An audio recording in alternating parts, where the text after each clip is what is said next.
सतगुरां दी साजी और निवाजी गुरु का खास रूप गुरु खालसा साध संगत जीओ, आप जी काफ़ी समय तो अमृत बाणी दे नाल जुड़ना कर रहे सी। वाहो वाहो बाणी निरंकार है, तिस जेवड़ अवर ना कोई। ये बाणी निरंकारी बाणी है। धन गुरु नानक पातशाह जी कहते खसम दी बाणी है। जैसी में आवे खसम की बाणी, तैसड़ा करी ज्ञान वे लालो। ये खसम दी बाणी है। धन सतगुरु श्री गुरु अमरदास सच्चे पातशाह जी अपनी अमृत बाणी दे विच बचन करदे, आवहो सिख सतगुरु के प्यारिओ, गावहो सच्ची बाणी। फिर सतगुरु जी ने एक बार कह दिता ये बाणी सच्ची है।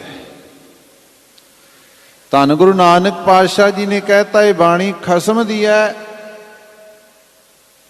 ते सतगुरु धन गुरु अमरदास सच्चे पातशाह जी कहते बाणी सच्ची है। आवो सिख सतगुरु के प्यारे हो, गावो सच्ची बाणी। ते नाल कहते बाणी तां गावो गुरु केरी, बाणियां सिर बाणी। सिर कहते ने सर्वश्रेष्ठ उच्ची। कहते बाणियां दी भी सिरमौर बाणी है। अखीरली पंक्ति दे अखीरली पौड़ी दे विच इसे गल दी प्रौढ़ता करदे होए धन गुरु अमरदास सच्चे पातशाह फिर बचन करदे। आप जी पढ़दे हो, दुख रोग संताप उतरे, सुनी सच्ची बाणी। आप जी अमृत बाणी का पाठ सरवण कर रहे सी, सुनना कर रहे सी। सारे दुख पाप संताप साडे उतर जाते ने बाणी नूं सुन के। हुण चौथे पातशाह धन गुरु रामदास जी इसे पावन बाणी नूं गुरु का दर्जा देंदे ने। पढ़ते हैं ना, बाणी गुरु, गुरु है बाणी, गुरु का दर्जा देता। विच बाणी अमृत सारे। असी दुनियावी पदार्थ लभने होण ना, आत्मिक पदार्थ लभने होण ते साहब कहंदे सारे पदार्थ इहदे विच ने। पदार्थ सारे श्रेष्ठ पदार्थ। चार पदार्थ जे को मांगै साह जना की सेवा लागे। आप जी ने पढ़िया ना अमृत बाणी दे विच गौड़ी सुखमणी साहब जी दे विच कि जिहड़े चार पदार्थ विद्वानां ने गिणे ने, काम अर्थ मोक्ष, ये सारे प्राप्त कित्थों होने ने? साहब कहंदे ने साध संग दे विचों।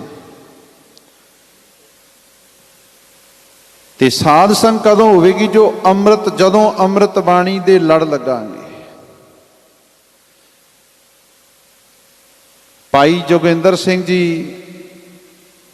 रियाड़ आप जी दे इस स्थान ते धन गुरु तेग बहादुर साहब जी दे पावन स्थान उपर पहुंच चुके ने। कुछ समय लई आप जी दे सन्मुख विचारां भावें के बैठ करके कथा विचार आपां कर सकते हाँ, पर मैं समझदा कि जिन्ना समा असी उन्हां दा इंतजार करते हैं, इसे बाणी दे उत्ते असी टेक रख के इस विचार नूं आपां दृढ़ता प्रौढ़ता दे नाल विचारीए। ਸਾਹਿਬ ਧੰਨ ਗੁਰੂ ਅਮਰਦਾਸ ਜੀ ਕਹਿੰਦੇ ਦੁਖ ਰੋਗ ਸੰਤਾਪ ਉਤਰੇ ਸੁਣੀ ਸੱਚੀ ਬਾਣੀ। ਸੁਣ ਕੇ ਤੇ ਸਾਰੇ ਪਦਾਰਥ ਇਸੇ ਵਿੱਚੋਂ ਪ੍ਰਾਪਤ ਹੋ ਜਾਂਦੇ। ਧੰਨ ਗੁਰੂ ਰਾਮਦਾਸ ਜੀ ਕਹਿੰਦੇ ਬਾਣੀ ਗੁਰੂ, ਗੁਰੂ ਹੈ ਬਾਣੀ, ਵਿੱਚ ਬਾਣੀ ਅੰਮ੍ਰਿਤ ਸਾਰੇ।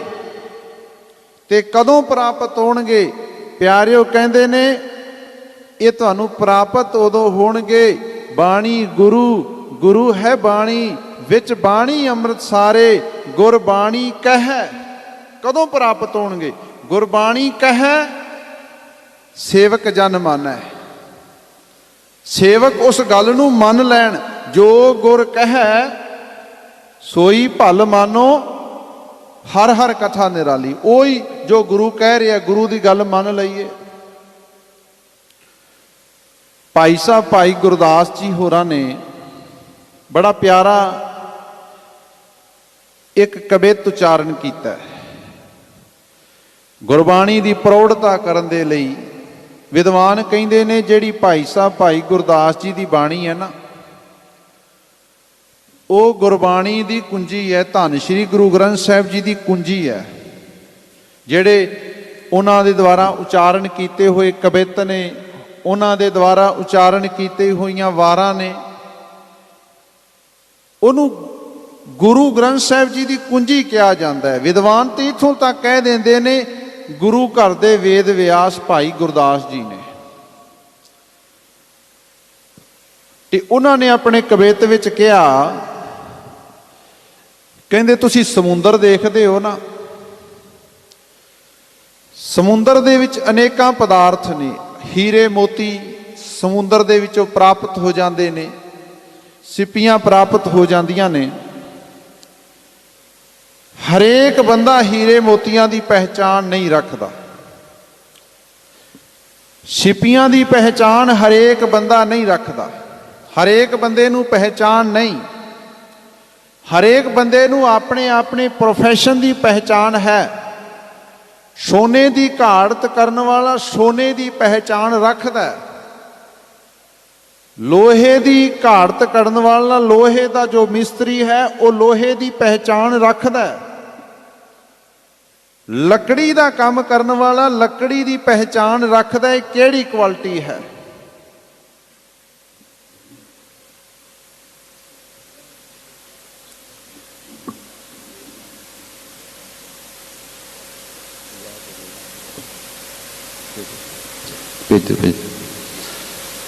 ਲੱਕੜੀ ਦਾ ਕੰਮ ਕਰਨ ਵਾਲਾ ਲੱਕੜੀ ਦੀ ਕੁਆਲਿਟੀ ਦੀ ਪਹਿਚਾਣ ਰੱਖਦਾ ਕਿ ਲੱਕੜੀ ਦੀ ਕੁਆਲਿਟੀ ਕੀ ਹੈ।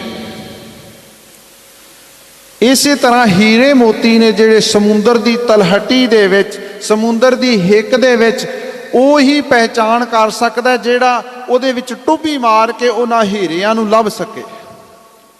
ਭਾਈ ਸਾਹਿਬ ਭਾਈ ਗੁਰਦਾਸ ਜੀ ਕਹਿੰਦੇ, ਜੈਸੇ ਤੋ ਸਕਲ ਨਿਧ ਪੂਰਨ ਸਮੁੰਦਰ ਬਿਖੈ ਹੰਸਾ ਮਰਜੀਵਾ ਨਿਸ਼ਚੈ ਪ੍ਰਸਾਦ ਪਾਵਈ। ਜਿਵੇਂ ਸਮੁੰਦਰ ਦੀ ਤਲਹਟੀ ਦੇ ਵਿੱਚ ਅਨੇਕਾਂ ਖਜ਼ਾਨੇ ਨੇ, ਸਿੱਪੀਆਂ ਨੇ, ਮੋਤੀ ਨੇ, ਹੀਰੇ ਨੇ, ਜਵਾਹਰਾਤ ਨੇ, ਪਰ ਹੰਸਾ ਹੀ ਹੰਸ ਹੈ ਜਿਹੜਾ ਸਮੁੰਦਰ ਦੇ ਵਿੱਚ ਟੁੱਬੀ ਮਾਰ ਕੇ ਇਹਨਾਂ ਨੂੰ ਲੱਭ ਸਕਦਾ ਹੈ, ਜਿਹੜਾ ਇਹਨਾਂ ਦੀ ਪ੍ਰਾਪਤੀ ਕਰ ਸਕਦਾ ਹੈ, ਪਹਿਚਾਣ ਹੈ ਜਿਨ੍ਹਾਂ ਨੂੰ।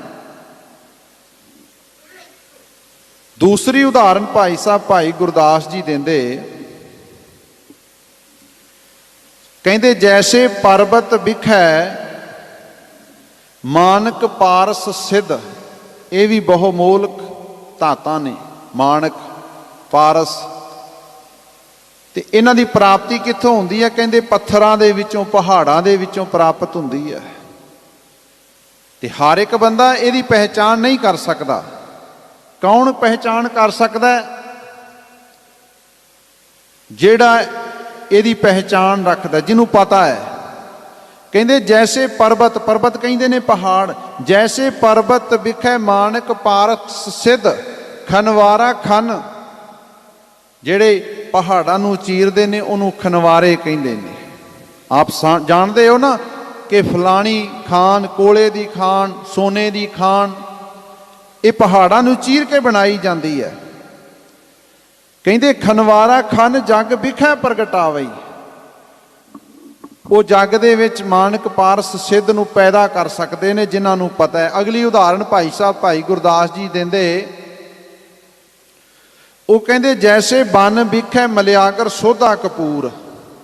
ਜਿਵੇਂ ਜੰਗਲਾਂ ਦੇ ਵਿੱਚ ਚੰਦਨ ਹੈ, ਹੋਰ ਬਨਸਪਤੀ ਹੈ, ਅਮੋਲਕ ਬਨਸਪਤੀ ਹੈ, ਪਰ ਉਹਨਾਂ ਨੂੰ ਪਹਿਚਾਨ, ਜਿਨ੍ਹਾਂ ਨੂੰ ਪਹਿਚਾਨ ਹੈ ਉਹ ਲੱਭ ਸਕਦੇ ਨੇ, ਅਸੀਂ ਨਹੀਂ ਲੱਭ ਸਕਦੇ। ਸਾਡੇ ਸਾਹਮਣੇ ਚੰਦਨ ਹੋਵੇ, ਉਹਦੀ ਖੁਸ਼ਬੋਈ ਆ ਰਹੀ ਹੋਵੇ, ਅਸੀਂ ਪਹਿਚਾਨ ਨਹੀਂ ਕਰ ਸਕਦੇ। ਈਵਨ ਕਿ ਆਪ ਜੀ ਜਿਸ ਸਥਾਨ ਤੇ ਬੈਠੇ ਹੋ ਨਾ, ਇੱਥੇ ਇੱਕ ਪੌਦਾ ਹੈ ਬਹੁਤ ਵਧੀਆ ਕਿਸਮ ਦਾ ਹੈ, ਉਹ ਅਗਲੇ ਦਿਨਾਂ ਦੇ ਵਿੱਚ ਅੱਸੂ ਦੇ ਵਿੱਚ ਉਹਨੂੰ ਫੁੱਲ ਲੱਗਣੇ ਨੇ,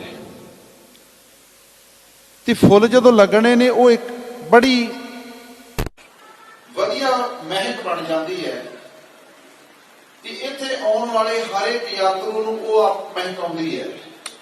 ਉਹ ਲੱਭਣ ਦੀ ਕੋਸ਼ਿਸ਼ ਕਰਦਾ ਕਿ ਮਹਿਕ ਕਿੱਥੋਂ ਆ ਰਹੀ ਹੈ, ਕਿਉਂਕਿ ਅਸੀਂ ਇੱਥੇ ਰਹਿ ਰਹੇ ਹਾਂ, ਸਾਨੂੰ ਪਤਾ ਹੈ ਕਿ ਇਸ ਪੌਦੇ ਨੂੰ ਫੁੱਲ ਲੱਗਣਗੇ ਤੇ ਮਹਿਕ ਇਹ ਛੱਡੇਗਾ।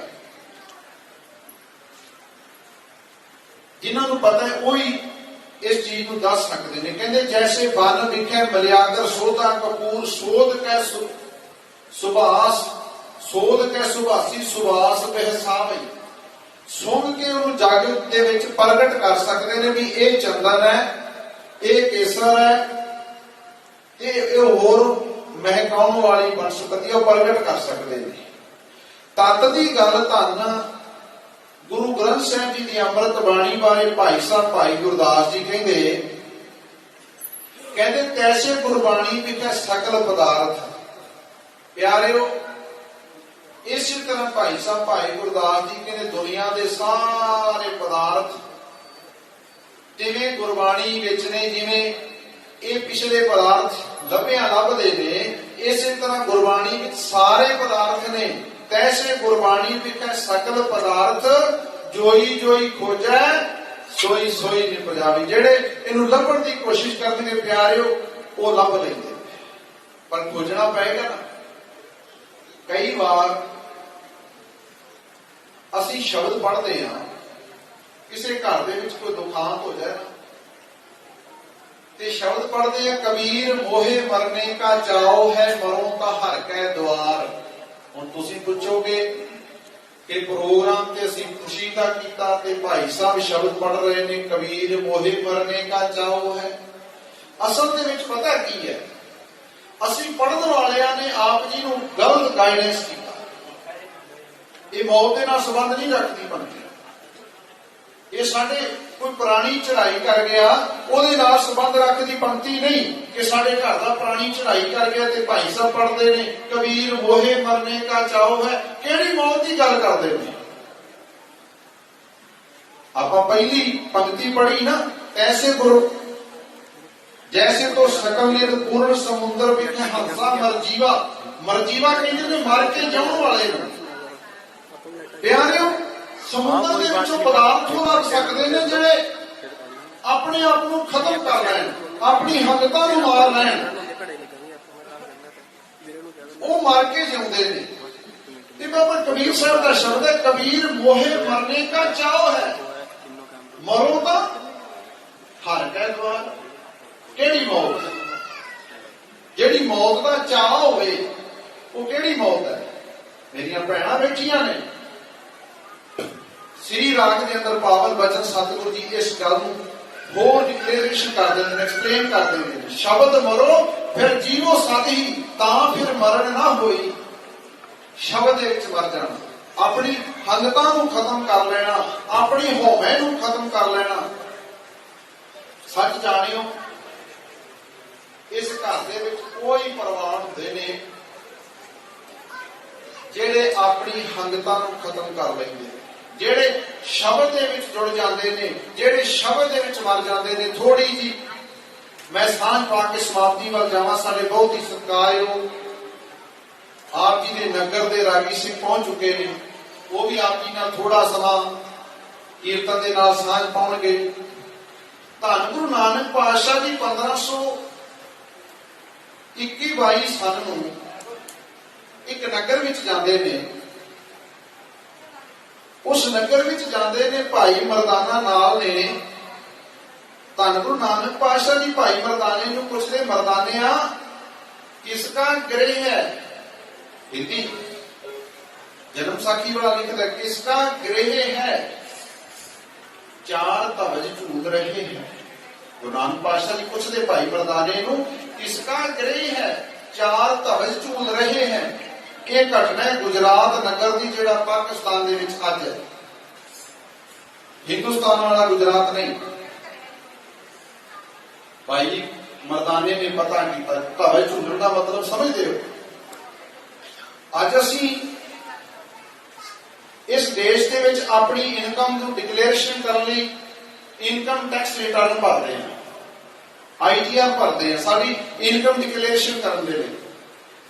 ਤੁਰਕਿਸ਼ ਰਾਜ ਦੇ ਵਿੱਚ ਤੇ ਬ੍ਰਿਟਿਸ਼ ਰਾਜ ਦੇ ਵਿੱਚ ਸਾਡੀ ਇਨਕਮ ਨੂੰ ਡਿਕਲੇਰੇਸ਼ਨ ਕਰਨ ਦੇ ਲਈ ਉਦੋਂ ਵੀ ਪ੍ਰਮਾਣ ਪੱਤਰ ਲਿਆ ਜਾਂਦਾ ਸੀ। ਤੇ ਕਿਹੜਾ ਸੀ? ਸਾਡੇ ਘਰਾਂ ਦੇ ਉੱਤੇ ਝੰਡੇ ਲਾਉਣ ਦਾ। ਜਿਹਦੇ ਘਰ 1 ਲੱਖ ਦਮੜਾ ਸੀ, 1 ਲੱਖ ਰੁਪਈਆ ਸੀ, ਉਹ ਆਪਣੇ ਘਰ ਦੇ ਉੱਤੇ ਇੱਕ ਝੰਡਾ ਲਾਉਂਦਾ ਸੀ। ਆਪਾਂ ਪੁੱਛਦੇ ਹਾਂ, ਕਹਿੰਦੇ ਆ ਨਾ ਕਈ ਵਾਰ ਕਿ ਉਹਦੇ ਘਰ ਕੀ ਹੈ, ਉਹਦੇ ਕਿਹੜਾ ਝੰਡੇ ਝੂਲਦੇ ਨੇ। ਆਮ ਬੋਲੀ ਚ ਕਹਿ ਦਿੰਦੇ ਆ ਨਾ ਵੀ ਸਾਡੇ ਇੱਧਰ ਵੀ ਕਿਹੜਾ ਝੰਡੇ ਝੂਲਣ ਦਾ ਮਤਲਬ ਸਾਡੇ ਕੋਲ ਵੀ ਕੁਝ ਨਹੀਂ ਹੈਗਾ। ਤੇ ਜਿਹਦੇ ਘਰ ਝੰਡੇ ਝੂਲਦੇ ਸਨ, ਡਿਕਲੇਰੇਸ਼ਨ ਕੀਤਾ ਜਾਂਦਾ ਸੀ ਕਿ ਇਹਦੇ ਘਰ ਇੰਨੀ ਮਾਇਆ ਹੈ।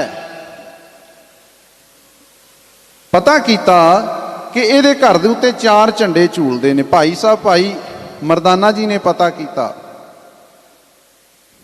ਇਹ ਘਰ ਹੈ ਬਾਬਾ ਸੌਣ ਦਾ। ਬਾਬਾ ਸੌਣ ਇਹ ਕੌਣ ਨੇ? ਧੰਨ ਗੁਰੂ ਤੇਗ ਬਹਾਦਰ ਸਾਹਿਬ ਜੀ ਦੇ ਸਮੇਂ ਜਿਨ੍ਹਾਂ ਨੇ ਅਰਦਾਸ ਕਰਕੇ ਆਪਣਾ ਡੁੱਬਦਾ ਹੋਇਆ ਬੇੜਾ ਪਾਰ ਕੀਤਾ, ਅਰਦਾਸ ਦੀ ਸ਼ਕਤੀ ਨੂੰ ਅਜਮਾਇਆ, ਪ੍ਰੌੜਤਾ ਕੀਤੀ। ਬਾਬਾ ਮੱਖਣ ਸ਼ਾਹ ਲੁਬਾਣਾ,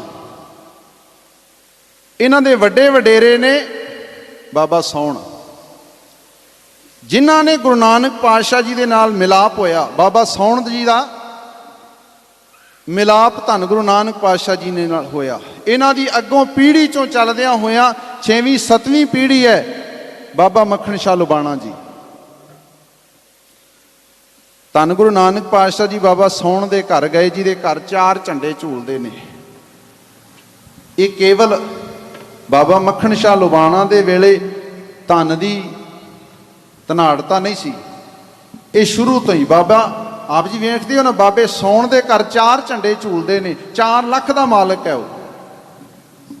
ਧੰਨ ਗੁਰੂ ਨਾਨਕ ਪਾਤਸ਼ਾਹ ਜੀ ਉਹਦੇ ਘਰ ਗਏ ਨੇ, 3 ਦਿਨ ਰਹੇ ਨੇ ਬਾਬੇ ਸੌਣ ਦੇ ਘਰ। 3 ਦਿਨਾਂ ਬਾਅਦ ਜਦੋਂ ਬਾਬਾ ਸੌਣ ਜੀ ਤੋਂ ਆਗਿਆ ਲੈਣ ਲੱਗੇ ਧੰਨ ਗੁਰੂ ਨਾਨਕ ਪਾਤਸ਼ਾਹ ਜੀ, ਮਨ ਭਰ ਗਿਆ। ਅੱਖਾਂ ਦੇ ਵਿੱਚ ਜਲ ਹੈ, ਜ਼ਾਰੋ ਜ਼ਾਰ ਨੀਰ ਵਹਿ ਰਿਹਾ। ਬਾਬੇ ਸੌਣ ਨੇ ਬੇਨਤੀ ਕੀਤੀ, ਧੰਨ ਗੁਰੂ ਨਾਨਕ ਪਾਤਸ਼ਾਹ ਜੀ ਨੂੰ ਚੱਲੇ ਹੋ। ਬੜੀ ਭਾਵੁਕਤਾ ਵਾਲੀ ਗੱਲ ਹੈ, ਪਕੜਨ ਵਾਲੀ ਗੱਲ ਹੈ। ਬਾਬਾ ਸੌਣ ਜੀ ਪੁੱਛਦੇ ਨੇ, ਚੱਲੇ ਹੋ? ਧੰਨ ਗੁਰੂ ਨਾਨਕ ਪਾਤਸ਼ਾਹ ਜੀ ਕਹਿੰਦੇ, ਜਾਣਾ ਪਏਗਾ। ਕਹਿੰਦੇ ਜਾਣ ਲੱਗੇ ਹੋ, ਜਾਂ ਤੇ ਬਾਬੇ ਸੌਣ ਨੇ ਕਿਹਾ, ਜਾਂ ਤੇ ਮੇਰੇ ਕੋਲ ਰਹਿ ਜਾਓ, ਇੰਨਾ ਪਿਆਰ ਹੈ, ਜਾਂ ਮੇਰੇ ਕੋਲ ਰਹਿ ਜਾਓ ਤੇ ਜਾਂ ਫਿਰ ਮੈਨੂੰ ਵੀ ਨਾਲ ਲੈ ਜਾਓ। ਬਾਬੇ ਸੌਣ ਨੇ ਕਿਹਾ। ਧੰਨ ਗੁਰੂ ਨਾਨਕ ਪਾਤਸ਼ਾਹ ਜੀ ਕਹਿੰਦੇ ਬਾਬੇ ਸੌਣ ਨੂੰ ਕਿ ਜੇ ਸਰੀਰ ਨਾਲ ਜੁੜੇਗਾ, ਜੇ ਸਰੀਰ ਨਾਲ ਪਿਆਰ ਕਰੇਗਾ, ਵਿਛੋੜਾ ਲਾਜ਼ਮੀ ਹੈ। ਜੇ ਸਰੀਰ ਨਾਲ ਜੁੜੇਗਾ ਵਿਛੋੜਾ ਲਾਜ਼ਮੀ ਹੈ। ਜੇ ਸ਼ਬਦ ਨਾਲ ਜੁੜ ਜਾਏਗਾ ਫਿਰ ਕਦੇ ਵਿਛੋੜਾ ਨਹੀਂ ਹੋਣਾ। ਜੇ ਸ਼ਬਦ ਨਾਲ ਜੁੜ ਜਾਏਗਾ ਵਿਛੋੜਾ ਕਦੇ ਨਹੀਂ ਹੋਇਆ। ਤੇ ਹੋਇਆ ਵੀ ਐਸਾ, ਧੰਨ ਗੁਰੂ ਨਾਨਕ ਪਾਤਸ਼ਾਹ ਜੀ ਤੋਂ ਲੈ ਕੇ ਧੰਨ ਗੁਰੂ ਤੇਗ ਬਹਾਦਰ ਸਾਹਿਬ ਜੀ ਤੱਕ ਇਤਿਹਾਸ ਦੇ ਆਪ ਜਾਣੂ, ਸ਼ਬਦ ਨਾਲ ਜੁੜੇ ਰਹੇ, ਅਰਦਾਸ ਕੀਤੀ ਹੈ, ਡੁੱਬਦਾ ਹੋਇਆ ਬੇੜਾ ਪਾਰ ਹੋਇਆ। ਉਸੇ ਸ਼ਬਦ ਨੂੰ ਆਪ ਜੀ ਨੇ ਪਾਠ ਰੂਪ ਦੇ ਵਿੱਚ ਸਰਵਣ ਕੀਤਾ। ਮੈਂ ਕੇਵਲ ਆਪ ਜੀ ਦੇ ਸਨਮੁਖ ਇੱਕ ਬੇਸ ਦੀ ਗੱਲ ਕਰਨ ਲੱਗਾ ਸਾਂ, ਕਿਉਂਕਿ ਬਾਣੀ ਗੁਰੂ ਗੁਰੂ ਹੈ, ਬਾਣੀ ਵਿੱਚ ਬਾਣੀ ਅੰਮ੍ਰਿਤ ਸਾਰੇ। ਸੋ ਜ਼ਿਆਦਾ ਸਮਾਂ ਨਾ ਲੈਂਦਿਆਂ ਹੋਏ ਮੈਂ ਖਿਮਾ ਦਾ ਜਾਚਕ ਹਾਂ, ਕਿਉਂਕਿ ਸਾਡੇ ਬਹੁਤ ਹੀ ਸਤਿਕਾਰਯੋਗ ਗੁਰੂ